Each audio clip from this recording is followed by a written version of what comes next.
I stood in Marcus Brennan's glass office, the airport security wristband still tight around my left wrist, watching him smile. Not the polite smile he used with clients. The cruel one. The one that said he was enjoying this. 8 years, Alex, he said, leaning back in his leather chair. 8 years of mediocre performance. And you finally take leave during our biggest quarter. Do you know what that tells me? My throat was dry. I had landed 90 minutes ago from the first vacation I had taken since my father's funeral. 5 days in a cabin with no signal. 5 days of silence. It tells me you're replaceable, Marcus continued. He tapped his desk twice. Kathy from HR is on the line. She's recording this for documentation purposes. The small speaker on his desk crackled. Hello, Alex, came Kathy's monotone voice. Marcus grinned wider. Alex Porter, effective immediately. Your employment with Brennan Solutions is terminated. Weak people take breaks. Winners push through. I felt my legs go numb. 8 years. Not a single sick day. I had trained every team lead. I had built the automation framework that saved the company millions. I had stayed late when Marcus went home early. Security will escort you out, Marcus said, standing. Leave your badge. The walk through the open office was endless. 40 desks. 40 pairs of eyes. Some looked away. Others stared. I saw Tyler, the junior analyst I had mentored for 2 years, mouth the word sorry, as the security guard gripped my elbow. My personal box fit in one hand. A coffee mug. A photo of my father. A cheap desk plant that had somehow survived 8 years without sunlight. Outside, the autumn air bit my face. I stood on the pavement, watching cars pass, feeling untethered. I pulled out my phone to call someone. Anyone. But who? I had no partner. No close friends. Work had been everything. Then my phone buzzed. Not a call. A calendar alert. Dinner, final discussion. 7 p.m. Harlow and Company, executive dining room. I stared at the screen. Harlow and Company. The consulting firm Marcus had explicitly forbidden me from contacting 3 years ago. He had called them parasites. He had threatened termination if anyone engaged with them. I had forgotten about this meeting entirely. My assistant had scheduled it weeks ago, back when I was still employed. Back when I still mattered. I almost deleted it. What was the point now? Then I remembered Marcus's smile. That satisfied, venomous smile. I opened my Ride app and typed the address. The restaurant was the kind of place I never went to. Dim lighting. Waiters in vests. Menus without prices. I gave my name at the host stand, feeling like an imposter in my wrinkled button-down. Mr. Porter, the host said warmly. Right this way. He led me through the main room to a private alcove in the back. 2 people sat at the table. A woman in her 50s with sharp eyes and silver hair pulled back tight. A man in his 30s, lean and alert, typing on a tablet. The woman stood. Alex Porter. Finally. She extended her hand. Vanessa Cole. This is my associate, Ian Huang. I shook both their hands, confused. I'm sorry. I think there's been a mistake. I'm not with Brennan Solutions anymore. I was fired this afternoon. Vanessa smiled. Not warmly. Knowingly. We know. We've been waiting for this moment for 3 years. Ian pulled out a chair for me. I sat slowly, my mind racing. You built the Cascade framework, Vanessa said. It wasn't a question. The automation protocol that reduced manual processing by 78%. The one Brennan Solutions quietly resold to 16 companies under different branding. My stomach dropped. How do you? Because we designed the original model, Ian interrupted. 4 years ago. And Marcus Brennan stole it. Vanessa slid a folder across the table. Inside were printed screenshots, emails, code snippets, patent filings, my work, my diagrams, my variable naming conventions. This, Vanessa said, tapping one page, is the Harlow efficiency system. We pitched it to Brennan 3 years ago. He rejected the partnership, called us overpriced. Ian leaned forward. 6 months later, he released Cascade. Same logic trees, same optimization patterns. He just renamed the modules. I flipped through the pages, my hands shaking. It was true. I had built Cascade from scratch, but the skeleton, the core architecture, it matched the diagrams in front of me, exactly. Why didn't you sue? I asked. We tried, Vanessa said. But Marcus was smart. He had you sign a broad IP agreement when you started. Everything you created became company property. And since you weren't listed as the original designer of our system, we had no direct claim. So why am I here? Vanessa smiled again. That knowing smile. Because we found a clause in your employment contract. A clause Marcus clearly never read. Ian turned his tablet toward me. On the screen was my original contract. Page 17. Section 8C. I had signed it 8 years ago, without a lawyer. It was dense, legal language I barely understood then. Ian highlighted 3 sentences. Any derivative framework authored independently by the employee retains shared intellectual property rights if the employee can demonstrate original contribution. I read it twice. 3 times. You built Cascade, Vanessa said. You hold partial ownership. I stared at the highlighted text, my brain stuttering. But I signed everything over to the company. They own it. They own the execution, Ian said. But not the methodology. Not if you can prove you developed the core logic independently, without direct instruction. Vanessa leaned back. We've been tracking Brennan for 3 years. Watching him grow. Watching him pitch your work as his vision. And we've been waiting for one thing. What? For him to push you out. The room felt smaller. Hotter. You wanted me to get fired? We needed you free, Vanessa corrected. As long as you were employed, the clause was dormant. You had no standing. But now, she spread her hands. Now you're an independent entity with provable IP rights. Ian pulled up another document. A non-disclosure agreement. 20 pages of legal density. If you sign this, Vanessa said, we fund you. Not a loan. Not a partnership. Full capitalization. You rebuild Cascade properly. Legally. Under your name. How much? I asked, my voice barely a whisper. Vanessa's smile turned wolfish. We'll get to that. First, we need to know one thing. If we gave you resources, infrastructure, and legal cover, could you build a better version? One that makes Brennan's look like a knockoff. I thought about the shortcuts Marcus had forced. The features I had wanted to add, but couldn't. The scalability I had dreamed about during sleepless nights. Yes, I said.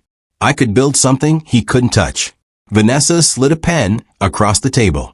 Then sign. I didn't sign that night. I told Vanessa I needed to talk to a lawyer. She didn't argue. She gave me 48 hours. I spent the next morning in a coffee shop rereading my old contract on my laptop. Page 17. Section 8C. The clause was real. Buried. Forgotten. But real. My phone rang. Unknown number. I almost ignored it.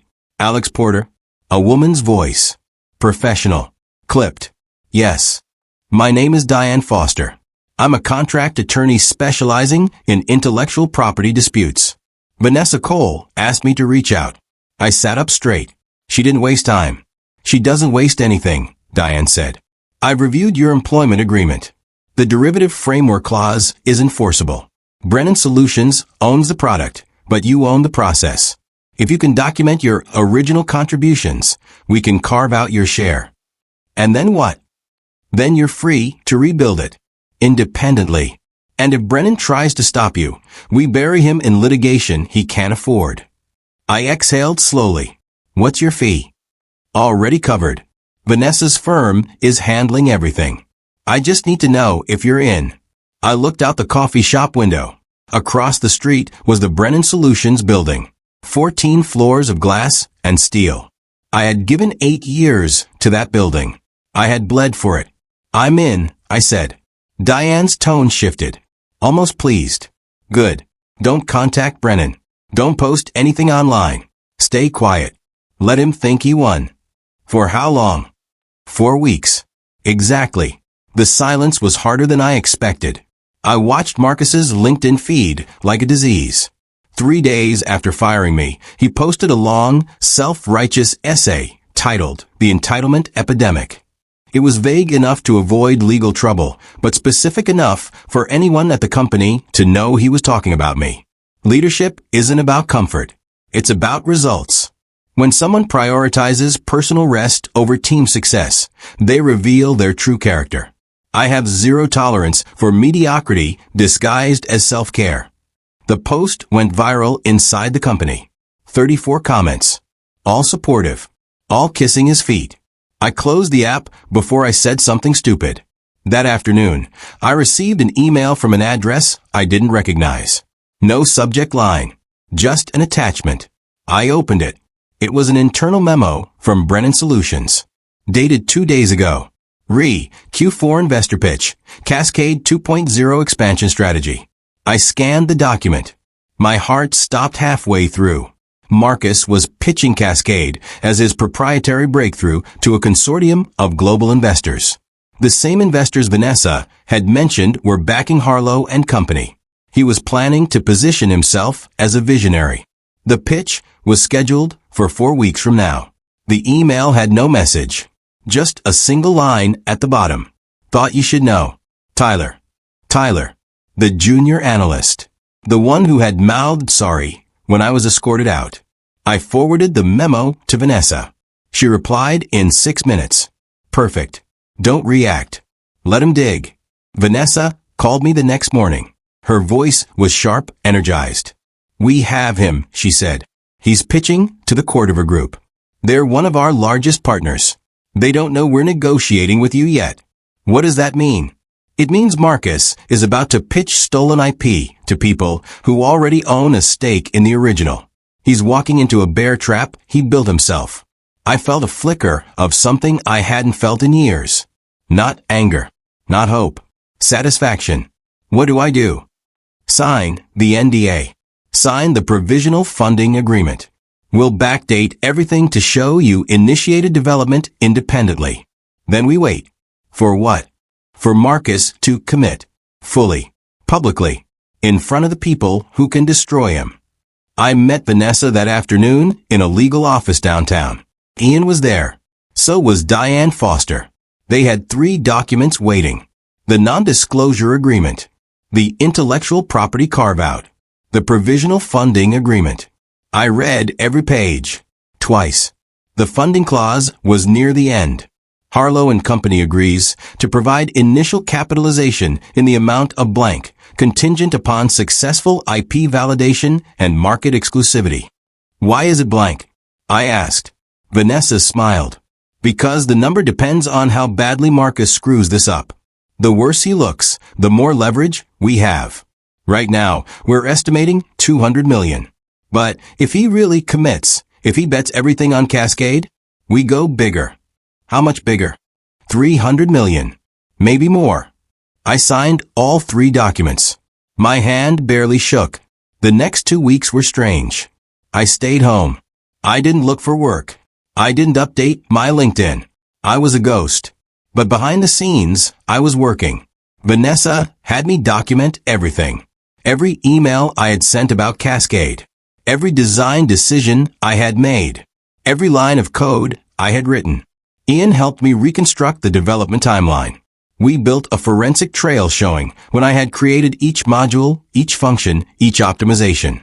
Marcus never logged his contributions, Ian said one afternoon, looking at the commit history. He just approved your work. He never wrote a single line himself. He doesn't know how, I said. He's a salesman, not an engineer. Good. That makes this easier. More leaks came from inside Brennan Solutions. Tyler wasn't the only one. 3 other former teammates started sending me updates. Marcus was consolidating power. He had fired 2 senior managers who questioned his Q4 strategy. He was betting everything on the court of a pitch. He thinks he's untouchable, one message read. He's already talking about the deal like it's done. Vanessa loved it. Overconfidence is a gift, she said. Let him build the gallows. We'll kick the chair. 2 days before the pitch, I received the final funding agreement. The blank had been filled in. $300 million. I stared at the number until my eyes burned. If this works, Vanessa said over the phone, you'll have everything you need to build the best automation platform in the industry. and Marcus will have nothing. And if it doesn't work, it will, because he's already invited us to the pitch. The Cordova Group held their meetings in a downtown tower that looked like it had been designed to intimidate. All black marble and floor-to-ceiling windows. I arrived 30 minutes early, wearing a suit Vanessa's assistant had bought for me. Charcoal gray. Pressed. Expensive. Ian met me in the lobby. Remember, you're here as a consultant observer. Cordova requested you specifically after Vanessa told them about your background. Marcus doesn't know yet. And when he sees me, let him react. Don't engage. Just watch. We took the elevator to the 42nd floor. The conference room was massive. 20 leather chairs. A screen covering the entire far wall. 6 Cordova executives were already seated, reviewing documents. Marcus walked in 5 minutes later. He was mid-laugh, talking to his CFO, a man named Gordon Pike, who had always looked at me like I was furniture. Then Marcus saw me. His face went white, then red. He stopped walking, his mouth half open. What is he doing here? Marcus said, his voice too loud. Vanessa stood from her seat at the head of the table. Mr. Porter is here at our request. He has relevant expertise on the technology you're presenting. Marcus's jaw clenched. This is unacceptable. He's a disgruntled former employee. He has no place in this room. One of the Cordova executives, a woman named Claire Voss, looked up from her tablet. Mr. Brennan, if you have concerns about your own technology being evaluated, we're happy to reschedule. Marcus forced a smile. No, that's fine. Let's proceed. He sat down across from me. His hands were shaking. I kept my face blank. Gordon set up the presentation. The first slide appeared. Cascade 2.0. The future of automated operations. My work. My diagrams. My variable names. All credited to Marcus Brennan. The presentation lasted 20 minutes. Marcus spoke confidently, gesturing at charts and data points. He used words like visionary and proprietary breakthrough. He claimed Cascade was the result of years of personal research. I didn't move. I barely breathed. When he finished, the room was silent. Claire Voss tapped her pen against her notebook. Impressive, she said. But I have a technical question. Marcus smiled. Of course. Claire pointed to a slide showing a logic tree. This optimization sequence. Why does it default to parallel threading instead of sequential? Marcus blinked. Because parallel processing is faster. But this particular dataset involves dependent variables, Claire continued. Parallel threading would create race conditions. Wouldn't a hybrid model be more stable? Marcus's smile faltered. We tested both. Parallel was optimal. But the testing data isn't in the presentation, Claire said. Can you walk us through the failure points? Marcus looked at Gordon. Gordon looked at his laptop. Neither of them answered. I felt Vanessa's eyes on me. Ian nodded slightly. I cleared my throat. If I may. Everyone turned to me. Marcus's face went from red to purple. The reason the logic defaults to parallel is because of the assumption that input sources are independent, I said. But in version 2.0, we integrated cross-referencing modules. That creates dependencies. The current model would crash under high load. Claire leaned forward. And how would you fix it? Hybrid threading. Use parallel for independent processes and queue-based sequential for dependent ones. It's slower on paper, but eliminates the race condition entirely. Claire smiled. Exactly. Marcus slammed his hand on the table. This is absurd. Alex is bitter. He's trying to sabotage this deal because I fired him. Actually, Vanessa said, standing, he's trying to save you from pitching broken software to people who know better. Vanessa's lawyer, a man named Thomas Ruiz, stood next. He had been sitting silently in the corner. Now he moved to the front of the room, holding a tablet. Mr. Brennan, Thomas said calmly, are you aware of Section 8C in Mr. Porter's original employment contract? Marcus frowned. I don't memorize boilerplate. You should. Thomas projected a document onto the main screen. My contract. Page 17. Section 8C highlighted in yellow.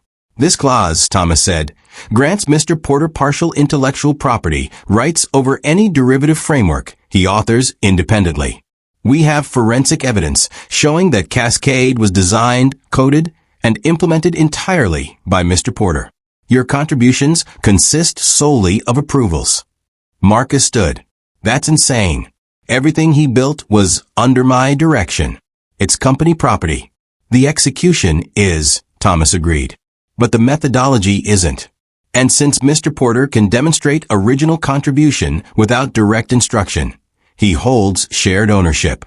The room went silent. Claire Voss looked at Marcus with something close to disgust.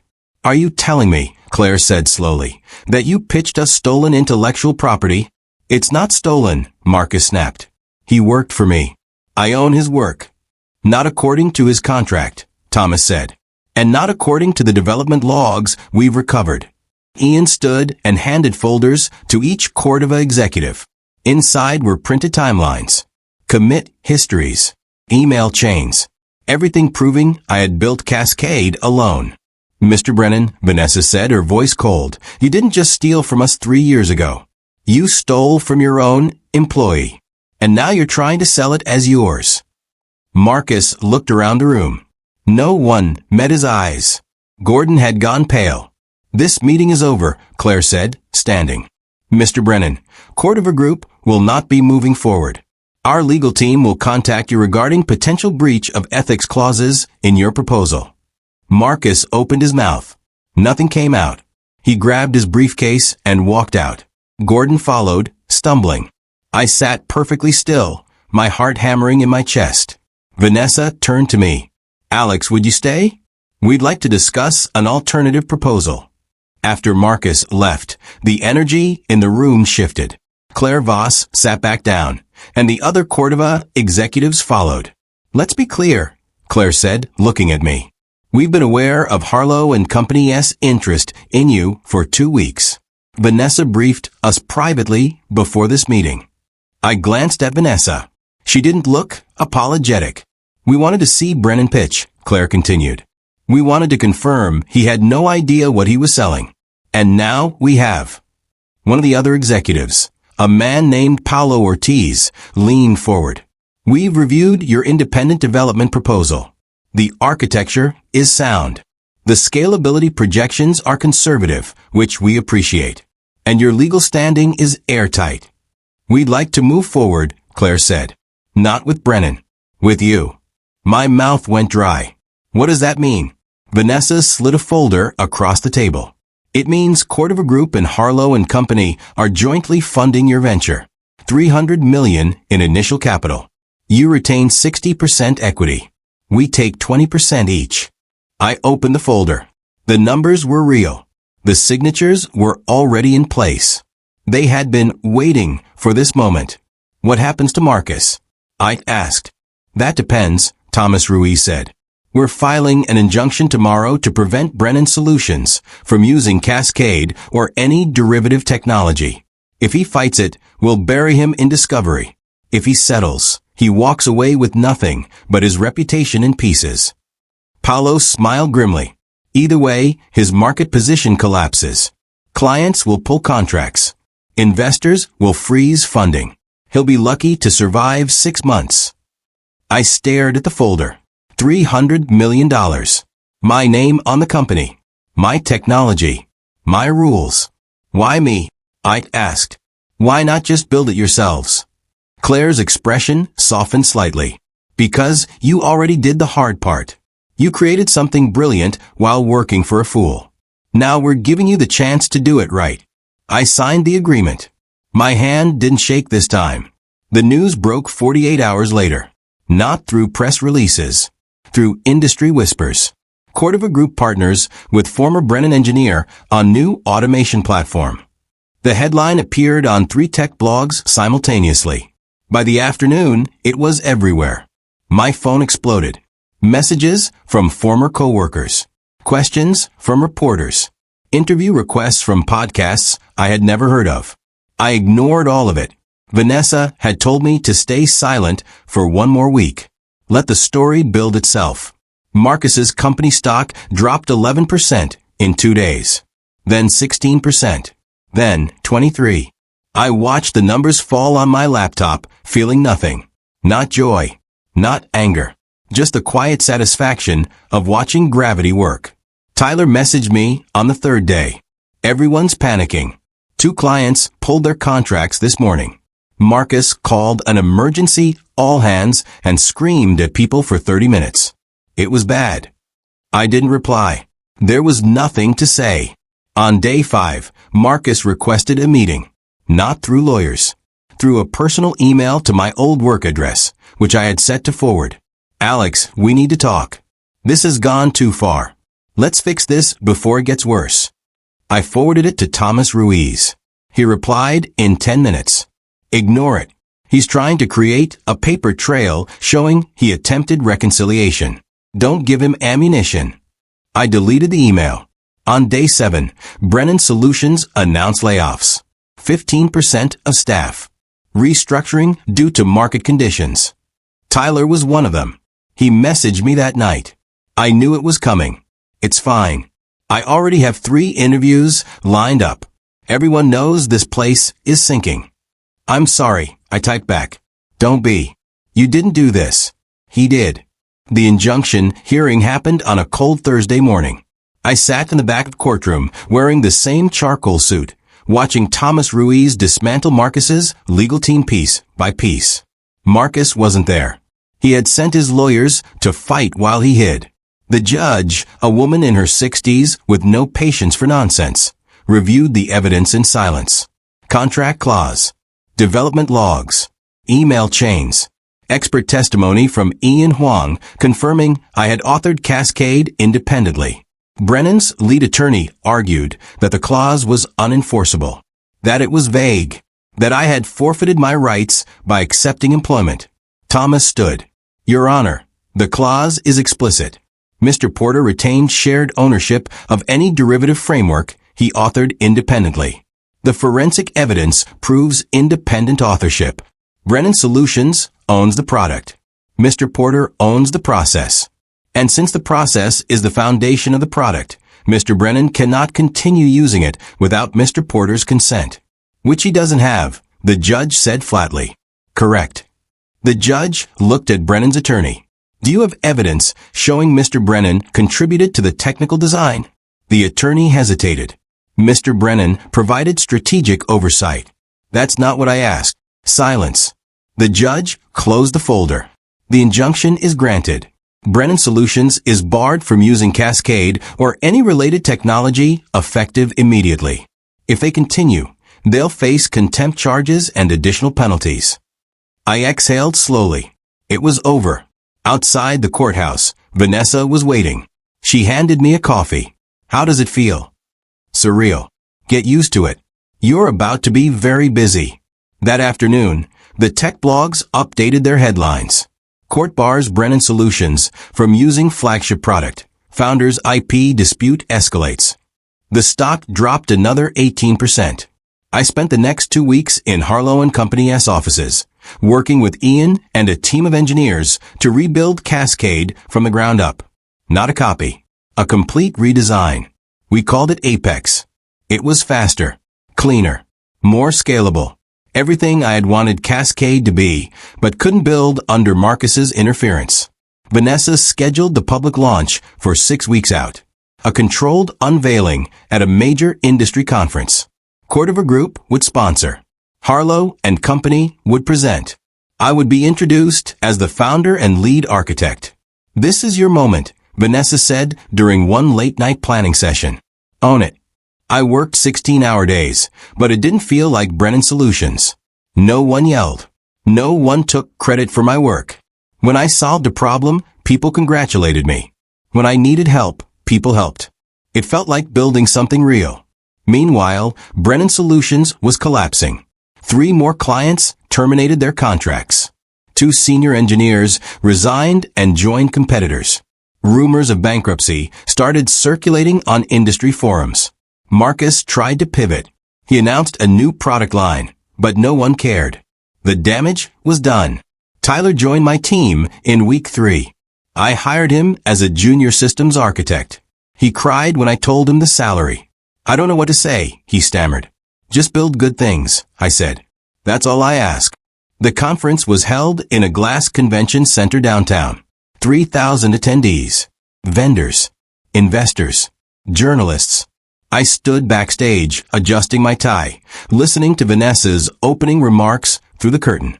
Today, we're proud to introduce a platform that will redefine operational automation, built by one of the industry's most talented engineers.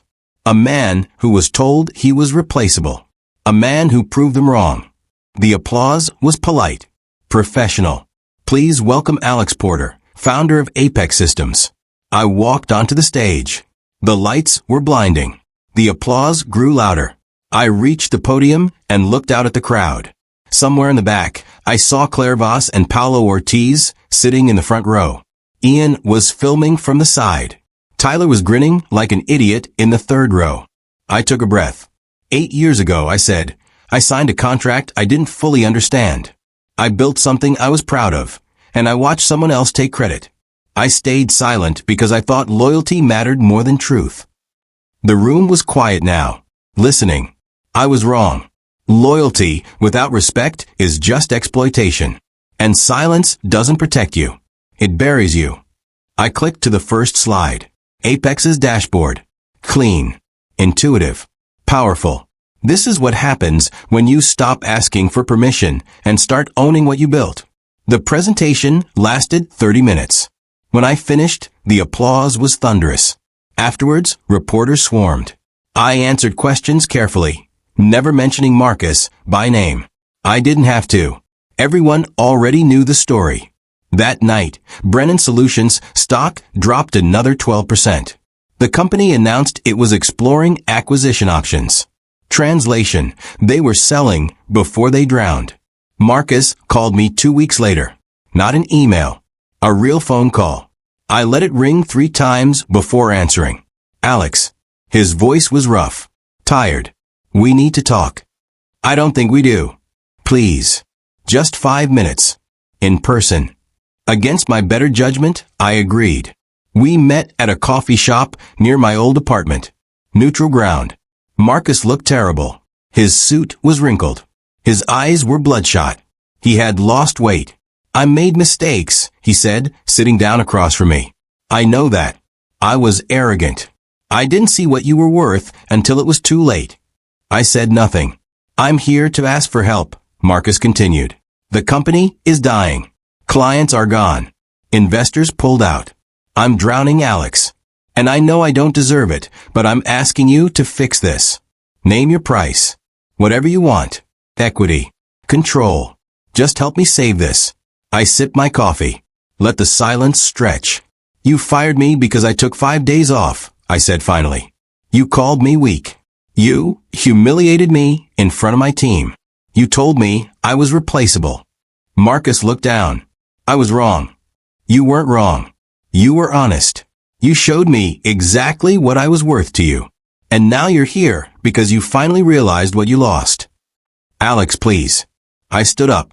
If I wasn't worth a single day of rest, why am I worth saving now? Marcus opened his mouth, closed it. He had no answer. I walked out. 3 months later, Brennan Solutions filed for bankruptcy. The announcement was buried on page 6 of the business section.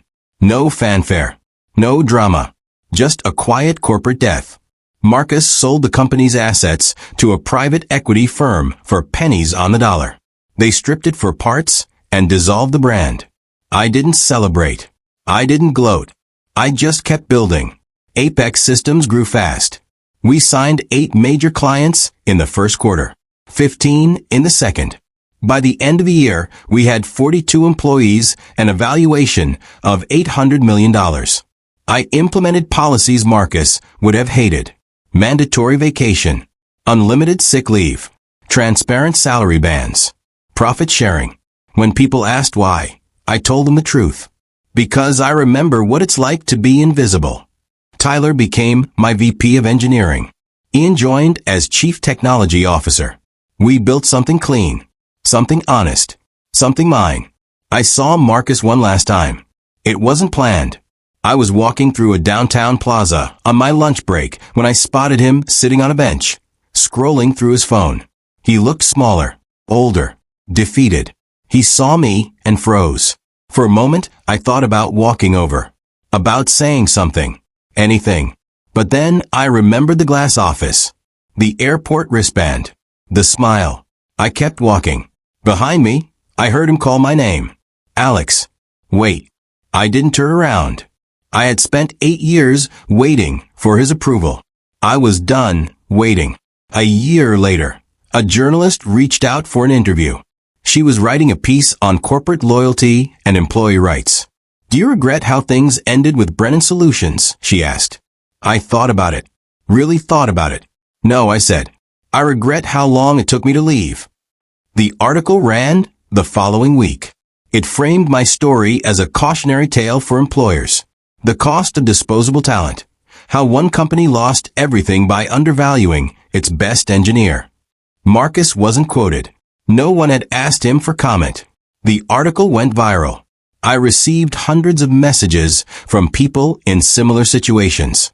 Engineers who had been overworked. Employees who had been undervalued. People who had stayed silent too long. I read every message. I couldn't reply to them all, but I read them. Because I understood. 2 years after the firing, Apex Systems went public. The IPO raised $1.2 billion. I kept my 60% stake. Vanessa and Cordova kept their 20% each. Everyone made money. At the closing bell, I stood on the trading floor, surrounded by my team. Tyler was there. Ian was there. People I had hired. People I trusted. Vanessa shook my hand. You did it. We did it, I corrected. She smiled. Fair enough. That night, I went home to the same apartment I had lived in for 8 years. I could have moved. Bought a house. A penthouse. Anything. But I stayed. Because it reminded me where I started. I opened my laptop and checked my old LinkedIn profile. Marcus's page was still active, but he hadn't posted in months. His last update was generic. Exploring new opportunities. Translation, still unemployed. I closed the browser. I didn't need to know anymore. 3 years later, I received an invitation to speak at a conference on workplace ethics. The organizers wanted me to talk about intellectual property rights and employee empowerment. I almost declined. I didn't like talking about Marcus. Didn't like reliving the story. But then I thought about the messages I had received. The people who had stayed silent. The people who were still trapped. I accepted. The talk was scheduled for 30 minutes. I spoke for 45. The audience didn't move. I told them about the clause. About the contract. About the importance of reading what you sign. I told them about silence. About how it protects no one. I told them about loyalty. About how it has to go. Both ways. When I finished, the applause lasted 3 minutes. Afterwards, a young engineer approached me. She was crying. Thank you, she said. I've been working for a company that treats me like you were treated. I didn't know I could leave. I thought I owed them. You don't owe anyone your silence, I said. She nodded, wiped her eyes, walked away.